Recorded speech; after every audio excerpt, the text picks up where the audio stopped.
Hey everybody, it's Stefan Molyneux from Freedom Man. Yes, we're going to travel to the far north wastelands of Canada to the Billy Joel inspired We Did Start the Fire. This is Canada on fire. What is going on and what can be done about it? July 2026, this is Canada wildfires. That is a scatter shot of Nerf gun sky shot lightning strike accuracy here. There's a lot of fires that are going on. I actually could point out here, like, I have to mention this every third show. After high school, I worked up north in Canada for a year and a half. I have been out to these kinds of areas, to the places where there are nothing but black flies and swamps and sweat and tears and cold and heat. And the trees even thin out because you get too far north. So I've been to these kinds of areas you have to fly in. I spent the winter in a tent in minus 35 degree weather. I know a little bit about this region, and I just wanted to point it out. Maybe it gives me a bit of credibility, maybe not. All right. So this is just Ontario, 18th July 2026. These are the scatter shots up here of the fires. So where are the fires? The wildfires causing the smoke are all over Canada. At this point, some of the fires have been burning since June, with one fire near Collins burning since May, 130 miles north of Thunder Bay, or as it's known locally, Thunder Bay. I actually spent quite some time there as well. There was a significant outbreak of fires during the July 8th, 12th, corresponding with hot, dry weather and likely lightning strikes. July 13th and 14th saw rapid expansion of existing fires and the start of new ones. So by now, there are 800 to 970 active wildfires, with over 180 in Ontario alone. 50 to 100 of the total fires are close enough to human settlements to necessitate evacuation. Most of the active wildfires, about 85 to 95%, are in remote wilderness and boreal forest areas far away from human settlements. This is the places like you got to drive 3 days, the road runs out, and then you got to hike in for a couple of days to get there. Not easy to fight, except, of course, from the air, which we'll get to later. The extent of the wildfire smoke is not inconsiderable. This is quite the skid mark all over North America. As you see, it's going all the way from north of Thunder Bay, across Philadelphia, New York, Providence, Boston, and out into the ocean, where even the whales are coughing, I believe. Southwestern, southern Ontario, much of the U.S. Northeast, many major cities. Why? Why so much fire? Well, the direct cause of the wildfires is hot and dry weather drying out fuel for the fires. But the available fuel for the fires is exacerbated by aggressive fire suppression and allowing fuel to accumulate. So it's just one of these paradoxes of forest management that the more you suppress fires, the worse fire you're going to get. Lightning strikes are the most likely cause of the most remote fires. Of course, we'll talk about arson and that sort of stuff. But if you're going to do arson, you probably don't want to hike for a couple of days to get there and a couple of days back, because you might not outrun the flames you start. Fires near human settlements are typically attributable to accident or negligence, contributing 20 to 40% of all wildfires. Only you can prevent forest fires. The old smoky guy from at least my youth. Is he still around? Out hunting communists, perhaps. Arson also contributes to the tune of 5 to 10% of human-caused fires, or around 2% of all fires. Now, of course, depends where you do the arson, where these evil guys do the arson, because if it's a particularly dry stretch, when the wind happens to pick it, it can go much worse.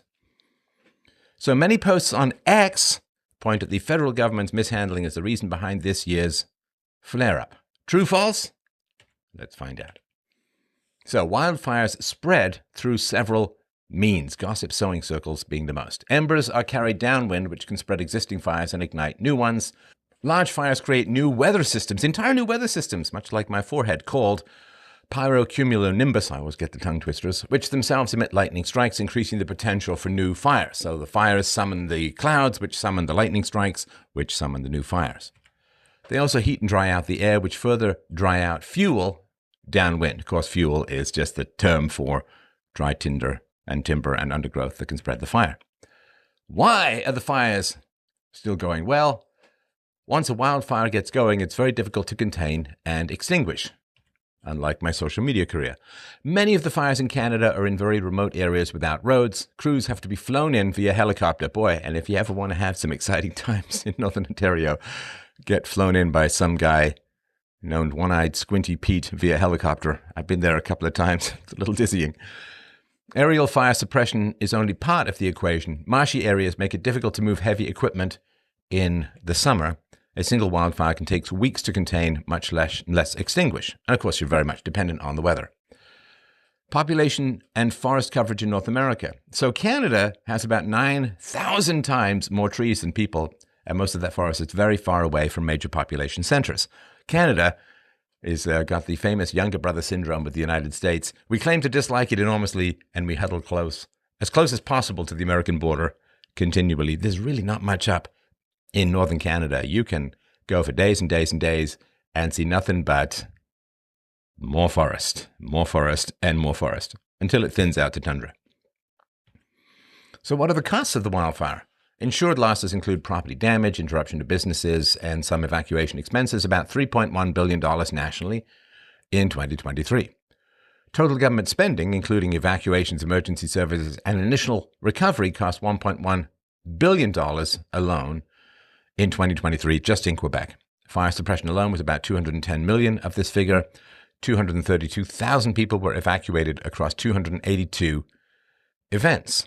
So if you're only spending $210 million and the expenses are $3.1 billion, let's just say there's room not just for the smoke to rise, but perhaps for the spending to rise. Healthcare impacts, again from Quebec, $585 million in extra ER visits, hospitalizations, and repeated burdens. Quebec, I think it has the highest smoking rate in Canada, so it should be fine with forest fires because these are people who smoke in church. Some sources estimate fires cost Quebec alone up to $8 billion in 2023.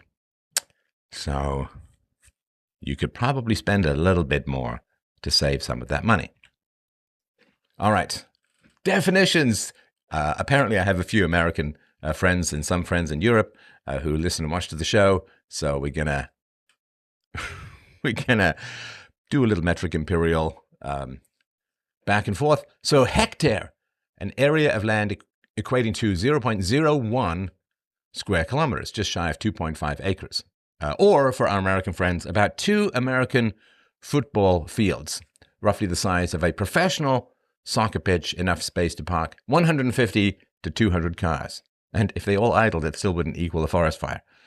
Boreal forest, the vast northern forest belt across Canada, contains conifer trees like spruce, pine, and fir, think Christmas. Contains deciduous hardwoods like aspen, birch, and balsam, poplar. In peatlands and bogs contains moss, sedges, and low shrubs. In open areas and wetlands contains grasses and sedges. Boreal forests are highly adapted to fire. The Canadian boreal forest, I actually counted this myself, 526 million hectares. I lost count at about 520 at to start again. It was a tough weekend, man. All right. This is going to be a shocker for me. I am a small to no government kind of guy. So in 2021, while still doing his warm-ups for the Katy Perry videos, Justin Trudeau promised $450 million for new water bombers before the next season. A single water bomber costs $80 to $85 million because it's the government and every hammer is $500. From 2020 to 2026, the size of the water bomber fleet nationwide remained at 64. Oh, that just seems a little low for millions and millions and millions of hectares. Now, an interesting sort of side note, I did double check, this seems to be true. The Black Hawk is the most used firefighting helicopter in the entire world, except in Canada. Why? Why except in Canada? Well, Transport Canada banned it in Canada in 2024. They banned U.S. operators from bringing them in 2025. So the most used heavy firefighting helicopter in the world is operated with a near-perfect safety record in the United States, Australia, Europe, New Zealand, South America, Asia, South Africa. But Transport Canada has banned it twice. With one exception, the RCMP is allowed to use it for border patrol. So apparently it's safe, but just not near fires, which is what it's partly designed to deal with. So Alberta's next water bombers don't arrive until 2031. Ontario itself has 9 water bombers, with other provinces lending aid. Experts' reports and past fires all informed the government that dead wood needed to be cleared and forests needed to be managed. Previous fires include 2016 Fort McMurray, 589,552 hectares. 2017 to 2018 record BC fire seasons. That's not before Christ. That's British Columbia, which is the California or the left coast of Canada. So BC fire seasons in 2017, 1.2 million hectares and change. 2018, 1.35 million hectares. 2021, Lytton was destroyed with 83,740 hectares burned. 2023, worst wildfire season in Canadian history. 15 to 17.2 million hectares. 2025, second worst on record with mass evacuations. 8.3 to 8.9 million hectares. Is it climate change? We'll see. I like to keep you all in suspense. So given all the broken promises of, oh yeah, totally, man, we're totally going to get more water bombers, where did the money end up going? Well, $29 billion in total of Canadian taxpayer money went to Ukraine. Between 2024 and 2025, the government sent $500 million to Palestinian causes. $2.65 billion was sent in 2022 to international climate finance to developing countries. About $1 billion per year from 2021 to 2024 was earmarked for grants to immigration and refugee resettlement and citizenship programs. So with just these figures, which is a fairly small slice of the entire spending, that's 705 water bombers. Cue Jordan Peterson. He's not with us at the moment. Clean your room. Eat meat. And clean your room. All right. So how does one manage wildfires? So at the risk of stating the obvious, without human beings, wildfires would happen. They're actually healthy for the forest in the long run. They clear out the dead wood. They clear out some of the strangling undergrowth. They clear out the canopy to some degree so new trees can grow more efficiently. And so it's going to happen. There's lightning, there's heat, and all of that. Humans, of course, do not want fires. Humans also extract resources such as lumber, which disrupts the existing ecosystem. However, species in forests evolved to cope with burn and regrowth cycles. Hence, an effective way to manage wildfires is to perform prescribed burns. I know, it's a little counterintuitive, right? But what you do is you go and burn a bunch of stuff that's really old and rickety and dry, and that way new forest grows in, and it's controlled and managed. This involves sending crews and equipment to intentionally set fires, which clears out deadwood and simulates the natural cycle. It's worth noting that aggressive fire suppression, right, making sure you don't have any fires, has been known to exacerbate the problem of wildfires since the 1930s. Almost 100 years. Almost a century of this is the best way to do things, followed by government saying, really, let's try the opposite. Canada makes performing prescribed burns on an onerous process, to the point that in 2023, the worst wildfire season in recorded history, only 8 prescribed burns covering 532 hectares were conducted by Parks Canada, the federal authority. BC conducted 23 burns covering 2,241 hectares. Alberta only released the area with burns covering 1,374 hectares. Other provinces haven't released public figures, but based on available data from local authorities, which only account for a few hectares per burn, only 200 to 800 hectares across the rest of Canada. This is a rule of thumb, guesstimate, so don't hold me to it. This makes the national total for 2023 somewhere between 4,350, 4,950 hectares burned. I mean, it's worth noting the 2023 season would have made it difficult to conduct prescribed burns, but as we mentioned before, the decades of oversuppression and utter neglect, including obstacles in performing prescribed burns, is what contributed directly to the 2023 season being so dangerous in the first place. So it's fair to assume that this would have been a lighter year for prescribed burns to begin with. In other provinces, the burns were conducted by conservation authorities and municipal prairie burns in Ontario, limit to training or park burns in Saskatchewan, and occasional Indigenous cultural burns. Of the prescribed burns in 2023, there was one that escaped containment conducted by Parks Canada near Banff, but it did not rise to the level of a wildfire. It burned 3 unplanned hectares for a total of 21 hectares burned. So the prescribed burns themselves did not contribute to the 2023 wildfire season. It also is a little side rant here, just a tiny, I'll restrain myself as best. I will not let the fire of my rant burn uncontrolled. Wait, it's already happening. All right. So one of the things that needs to be taught in schools, but in general is not taught in schools, is there are no solutions, only trade-offs. So people, of course, find it weird that the government sets fire to the forest. Now, the whole point, man, was to not set fire to the forest, was to not have the forest fire burn, and now you're making the forest burn. Is a trade-off, right? So if we burn the forest now, it'll be less easy to burn in the future. Teaching people that there aren't just, well, I don't like to see fire, I don't like to see bunnies running, and I don't like to see trees collapsing.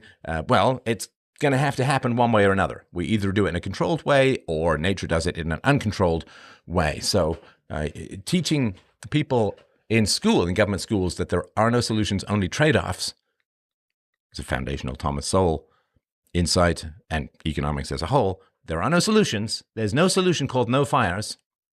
There's only a trade-off. And helping people to understand that there are no solutions, only trade-offs would make this stuff a whole lot easier, but it would make it tougher for politicians to promise the moon while delivering hell. Monsieur Bob Gray, a BC-based fire ecologist, boy, doesn't that sound like something out of Dungeons and Dragons, says that Canada should perform prescribed burns of tens of thousands to the low hundreds of thousands of forests every year to make any real dent in fuel loads and future wildfire behavior. BC alone used to burn over 100,000 hectares historically. Now they burn less than 10K per year. I think in BC they're very, very worried that they might accidentally burn at least one marijuana plant. It's very difficult for them. Wildfires consume multiple millions of hectares in the worst seasons. Well, what if we just burned it all? From Professor Ryan Katz-Rosine on X. A prescribed burn costs between $1,500 to $8,000 per hectare. There are 526 million hectares of boreal forest. If we prescribe burn 5% of the forest each year, representing a 20-year fire return rate, it would cost between $39.5 billion and $210.4 billion per year, so up to 36% of Canada's total annual budget. Obviously, that's not productive, positive, or a value. This is a bit of a straw man. One problem here is the government's ownership of the forests, over 90%, which bans private enterprise from finding the best solution to deal with it. It's sort of fundamental insight of economics. All human desires are limitless, or unlimited, or infinite. All resources are finite, and people respond to incentives. So if you are in any government department and you're charged with solving a problem, the more you solve the problem, the lower your budget next year. The less you solve the problem, the more your budget next year. There's only one time that I actually worked in the government directly for a summer, and part of that time was them frantically figuring out how to spend the remainder of their budget so they didn't get cut next year. And what happens to people in the government if they fail to solve a problem? Well, the welfare state was designed to eliminate poverty. What's happening now that poverty is entrenched and you have a permanent underclass? Nobody loses their job. Nobody has any problems. If you don't have skin in the game, you just can't make good decisions. Another problem is that not all of the forest would need to be managed in this way. Fires remote from human settlements could be allowed to burn naturally with relatively little impact to people. Jan Beverly from the University of Alberta testified in 2024 regarding communities with extreme fire exposure. She identified 149 million hectares with extreme fire exposure. 65 million hectares of that area was within long-term tenure areas. Narrowing that down to where people actually live, she reported that they'd still need to treat 4 million hectares with fire-smart treatments. The 65 million hectares in Jan Beverly's testimony is already partially managed, as 1% of that area is harvested per year. It would also contain roads for access. And by the by, if you ever want to have a very exciting video game experience, just drive on logging roads where the logging trucks get paid by the load, so they are careening around on 2 of their 8 wheels, and you have to really dodge pretty quickly. It's very, very exciting. FireSmart, by the by, is a Canadian government advisory program that prescribes how to mitigate wildfire risk within human settlements. It typically includes vegetation management. Where's your stash, man? Clearing flammable plants, thinning trees, creating fuel breaks, home and structure hardening, non-combustible roofing, screening vents, community planning and education, emergency planning, and interagency cooperation. Natural fire return rates range from 50 to 500 years, so 5% is quite aggressive. The cost also combines private and public burns into a single range. How much would it cost if private enterprise took over wildfire management? Unfortunately, the 1,500 to 8,000 per hectare range is the only data we have on burns in Canada. Private versus public ranges are not separated out in any publicly available data. The US has even less private boreal land ownership, but we can look at some of the costs there. Boreal forests in the contiguous 48 states is limited to Minnesota, Wisconsin, and Michigan. Private forest ownership is relatively high in these states, but boreal forest only occupies the northern portions of these states and is mostly owned by state and federal governments. It's worth noting that there are other kinds of burns performed in the U.S. with lower cost per acre, but these burns are on prairies or non-boreal lands. We're focusing on boreal forest costs here since it's what's relevant to Canadian wildfire management.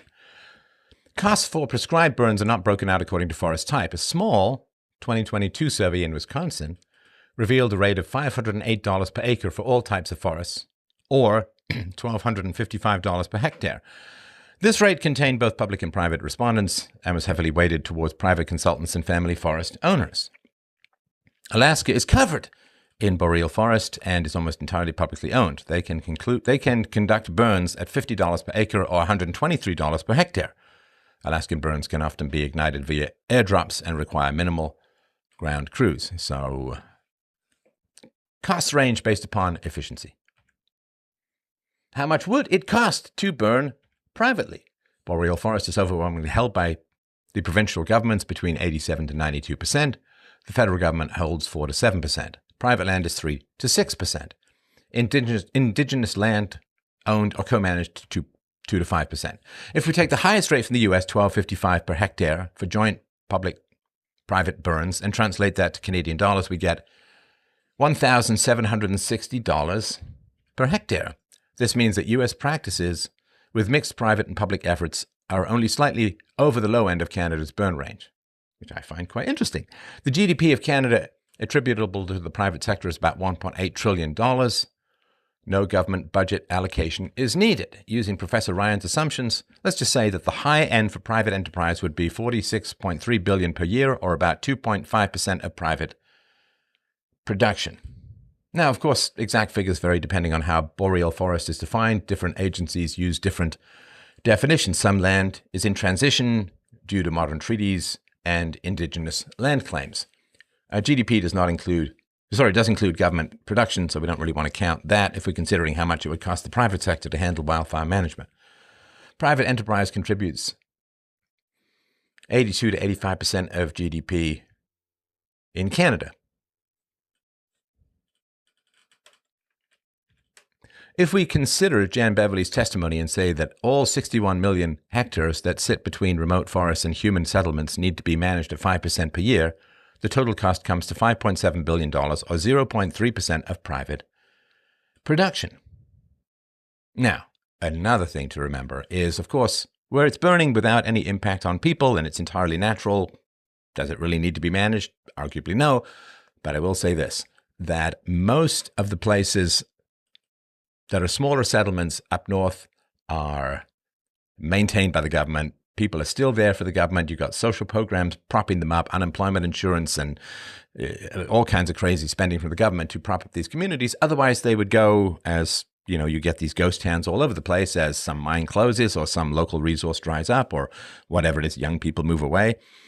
And so the fact that there are people up north being affected by mismanaged lands and fires is also a government program as well, to a large degree. These towns would not exist without government money, or at least very few of them would. And so the impact on people is also part of a government program as well. U.S. assistance. Elected officials in America are calling for Canada to do more to manage its wildfires. Mark Carney turns that around on the U.S., blaming America for being a primary contributor to climate change. See, climate change is when there's too much CO2 in the air. Badly managed forest lands contribute massive amounts of CO2 to the air.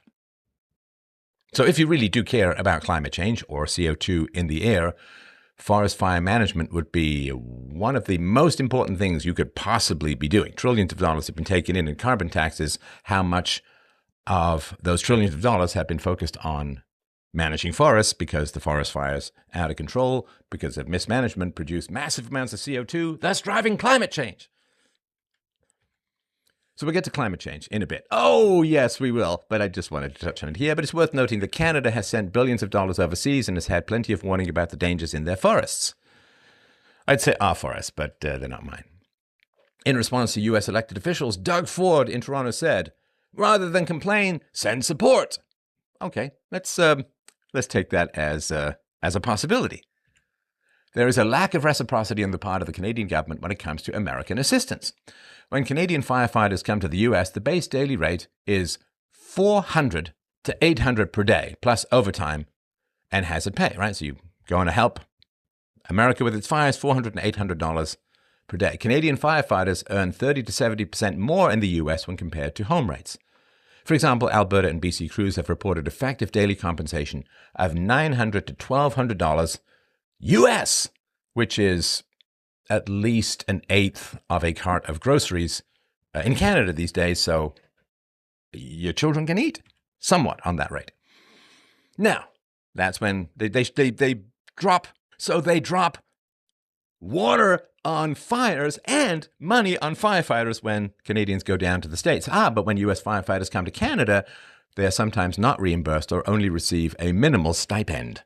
Most U.S. crews are paid their home pay rates. Pay is typically a per diem of $50 to $100 Canadian for meals, plus travel reimbursement. The net, 70 to 100% less compensation compared to U.S. rates. U.S. firefighters essentially volunteer their time or are covered by home pay while away. If you really cared about the firefighters, you wouldn't ask people to risk their lives for free. So, the mainstream attributes the hot and dry conditions that exacerbate the danger of fire to climate change. Now, of course, as I mentioned, if politicians actually believed climate change was real and were desperate to, catastrophic anthropogenic climate change, they would take steps to mitigate the effects, such as performing prescribed burns. But they fund projects like airports in low-lying areas. They oppose nuclear power. They block domestic energy production, etc., etc., etc. And of course, at a personal level, politicians and many others are happy to do things like buy seaside mansions, own large energy-intensive homes, fly private jets all around the world. Of course, as usual, it's rules for thee, not for me. You've seen these giant planes carrying limos that land in remote places for climate change conferences that could easily be done remotely. Well, all right. The truth is that hot days and drought have not increased in Canada since 1910. Wildfires are driven primarily by aggressive fire suppression and the accumulation of fuel. The United States has a similar problem. Now, globally, wildfire rates have decreased by 24% over the past 2 decades, and even Canada's 2026 wildfire season is below the 5-year average.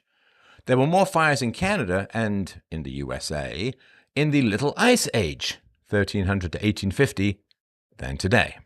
Every continent is below average in terms of wildfires. And of course, it's great to have the weather gods call climate change that you can blame for your own mismanagement. Carbon dioxide. Of course, my thought was, well, fire needs oxygen. So do I.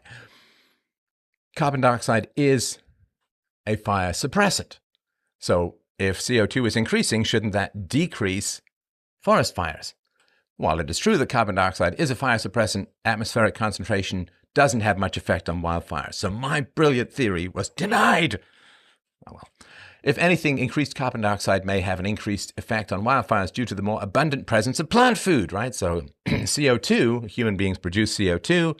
Because there are more human beings producing CO2, it increases vegetation, which increases crop production, which feeds the more people. It's kind of nice little, it's not a vicious cycle, it's a virtuous cycle. Even so, the mainstream complaints about climate change are a smokescreen, get it, to distract people from what's really going on. Fires release CO2, carbon monoxide, fine particulates, volatile organic compounds or VOCs, formaldehyde, benzene, and so on. Still safer for me than Indian food, but not ideal. Health effects include irritation, respiratory, and cardiovascular strain. Total emissions of fires in 2023 was about 2.4 gigatons of CO2, also me after Indian food, several times Canada's annual emissions from fossil fuels. So that's quite Interesting. So the forest fires dwarf Canada's annual emissions from fossil fuels. So shouldn't you, if you care about climate change, really focus on forestry management? The 2026 fires are serious regionally, but haven't reached the scale of 2023, and the claim that the 2026 fires exceed all emissions of the 300 years of U.S. emissions is off by more than 200 times. This kind of stuff is misinformation. It seemed kind of shocking to me. Like, oh, the 2026 fires just in Canada have exceeded all the emissions of 300 years of U.S., blah, blah, blah. No, not true. If stuff doesn't feel right, again, on X, you got the little grok thing. Is this true? Worth checking out. So, were the fires started by humans? I don't want to say conspiracy theories because, I mean, conspiracy is a real thing. Right? There are real conspiracies. A criminal conspiracy is literally written into law, so we know there are conspiracies. Were the fires started by humans? So there have been discussions on X around how the fires seemingly start in a straight line, all at the same time. And we're going to show you some satellite imagery. At the time of this writing, the imagery goes back to July 9th. Many fires are already smoldering. But not as much as Zendaya's glare. And you can see relatively thin smoke plumes coming from them. On July 13th, around 1:30 p.m. Eastern, the smoke plumes start to intensify. This is a common occurrence within wildfires. The heat of the sun will cause fires to intensify. The forecast around Thunder Bay on July 13th was around 100 degrees Fahrenheit with low humidity, with mild to moderate wind. The result was heavy plumes through to sunset. So the next two slides show the time-lapse satellite imagery on July 13th and July 14th. The images are taken 10 minutes apart. So pay attention to the time of day and notice on the 14th that the plumes have significantly abated overnight. These animations also include markers for the fires as well as heat maps. The heat maps are updated periodically, so you can see an update to the heat maps on July 14th. So you see this, see what's actually going on, right? All right, so here we are going along. These are the fires. This is the inconvenient clouds of obscuring. And as you can see, the time is going along there.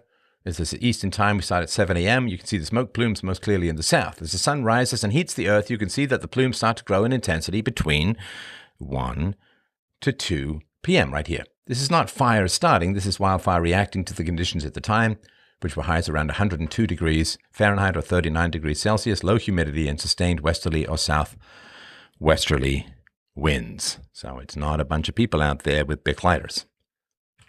All right. The time of the video, Eastern, of course, 7 a.m. on July 14th. You can see the plumes have diminished overnight. They again increase in intensity around, this is 9:40, 9:50, 10 a.m. When we get to around 12 p.m., the high for the day is still quite hot, around 95 degrees Fahrenheit or 35 degrees Celsius, low humidity, and sustained westerly or northwesterly winds. So again, you can see that it's a function of temperatures and heat and all of that kind of stuff. Heat dries out, sunlight dries out, the vegetation, which makes it more susceptible to fire, etc., etc. So now is it glyphosate, glyphosate? I'm just going to go with glyphosate. Seems to be the standard pronunciation. So glyphosate was developed by Monsanto in the 1970s and was approved by the Canadian government in 1984. It's just a coincidence, Mr. Orwell. It is used in forestry to suppress broadleaf and deciduous vegetation, allowing conifers like spruce, pine, and fir to grow uncontested. It is sprayed 1 to 2 times per 25 to 50 year rotation a few years after harvest. Now, that's a big thing, to go and spray an entire forest to change its nature.